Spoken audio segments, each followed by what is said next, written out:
Ассаламалейкум жігіттер, менің атым Алихан және қазақ ютубындағы ең жігітше арнаға қош келдіңдер.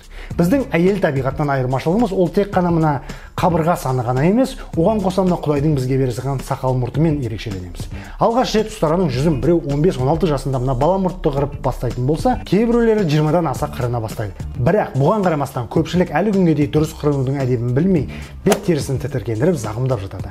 Жігіттер, былай келсек, бүгін мен қалай дұрыс қырыну керек, қандай қырыну косметикасын қолдану керек деген сұрақтарға жауап беремін. Ал сендерден дәл қазір жігітше бір лайк, подписаться деген түймеше және жанындағы қоңыраушаға баса салуларыңды сұраймын. Келістік па? Ондай болса кеттік.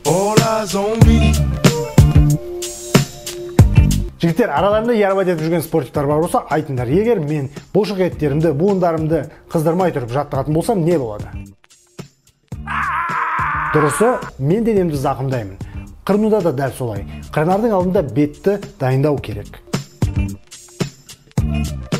Жоқ, бұлай емес, бетті жылы немесе ыстық сумен жібітіп жылыту керек. Негізінде қырылуға ең қолайлы кез ол душтан немесе моншадан кейін қырыну болып есептеледі. Өйткені душтан кейін бет терісі жақсы ылғалданған, жақсы жібіген болып табылады. Егер ондай мүмкіншілік болмай, бірақ қырыну керек болатын болса, бетті ыстық сумен жуып немесе орамалды қайнаған суға бір матырып, бетке 2-3 минутқа салған дұрыс болады. Сонда бетің жақсылап жібіп ылғалданады. Соңында теріні дайындауды қырыну косметикасын жағумен аяқтаймыз. Біле білсеңіз, қырыну косметикасының неше түрі бар.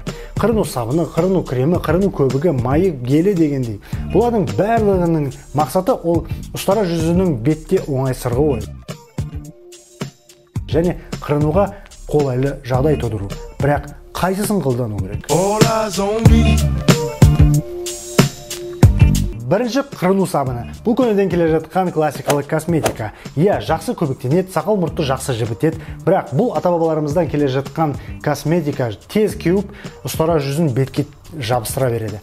Ұстара нашар сырғымау үшін беттеріңді қайта-қайта көбіктеуге тура келеді. Бұған қоса қырыну сабындары бет терісін қатты құрғатып, тартып тастайды. Сондықтан бет терілері қатты құрғақ братандарға айтарым, сабынды қолданбаңдар. Сендерге жақпайды. Бірақ сақал мұрттарың көп болмаса, қорқынышты ештеме жоқ деп ойлаймын. Қырыну кремі. Қырыну кремі мен сабынның айырмашылығы неде? Қыз.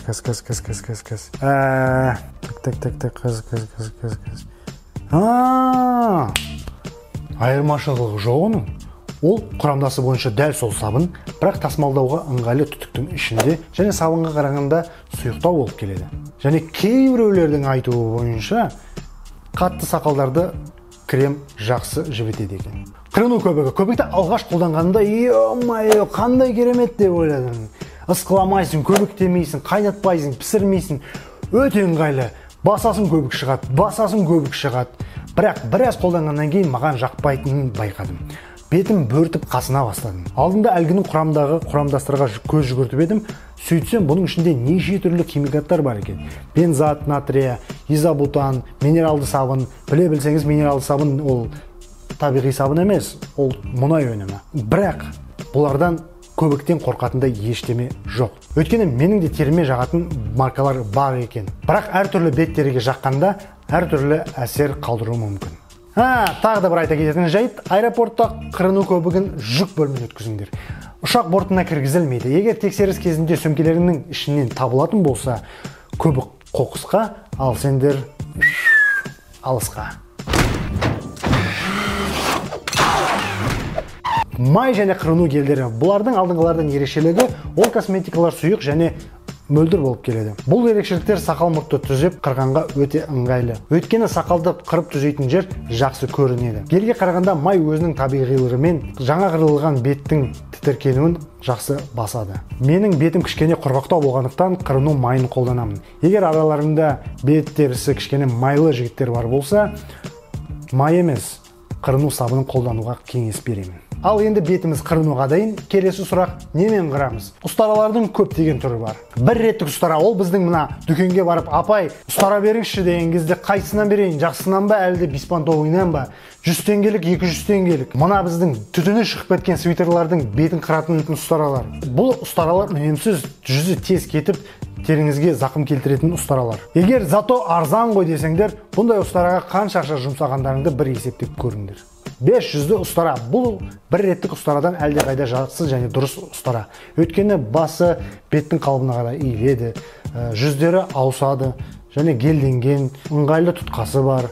Бірақ естеріңізде болсын, бұндай ұстарамен бетіңізбен бір рет өткізген кезде, бір ретте 500-бен өткізесіз. Бұндай ұстара бетіңіздің терісін зақымдамай қоймайды. Қауіпті ұстарамен шаветка, орысшасы опасная бритва. Екеуінің бір-бірінен айырмашылығы, қауіпті ұстара құйылмалы болаттан жасалған жүз болып келеді. Жақсы және таза қыруына қарамастан, қырыну барысында оны әрдайым қайрап тұру қажет. Шаветка болса қалыбы бойынша қауіпті ұстараға өте ұқсас, бірақ ауыспалы бір жүзді болып келеді. Бұндай ұстараларды қолдану әркімнің қолынан келе бермейді және тәжірибесіздікті кешірмейді. Қолдана алмайтын тәжірибесіз адамдардың беттеріне өмір бақилық із қалдыруы мүмкін.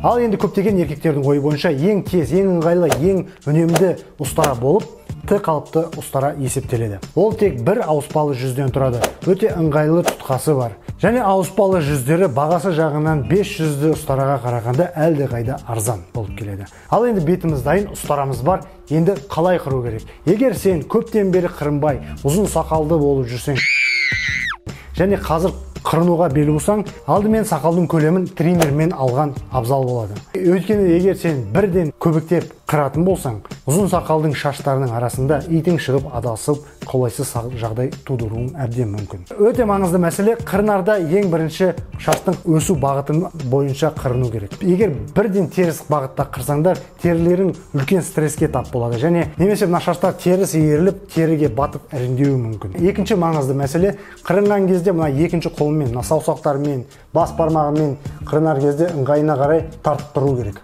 Сөйтіп тартып қырған кезде таза және тез қырылады. Қырынып біттік, жаңа ғана қырылған терінің бетіне стрессті басу үшін, қалпына келтіру үшін aftershave дейміз. Қырынудан кейінгі косметика жағу керек. Сумен жай шая салмаңдар. Әртүрлі безеулер мен терінің қызаруы тікелей осыған байланысты. Өздерің ойлаңдар, жаңа ғана қырылған бет ашық қалады және сол ашық жерге әртүрлі кірдің барып тиюі ол безбен, безеумен немесе терінің зақымдалуымен бітеді. Соңында ұстараны жуып шайып, спирттеп, фенмен кептіру керек. Өйткені ол жер жүздері тат басуы мүмкін және микроб жинауы мүмкін.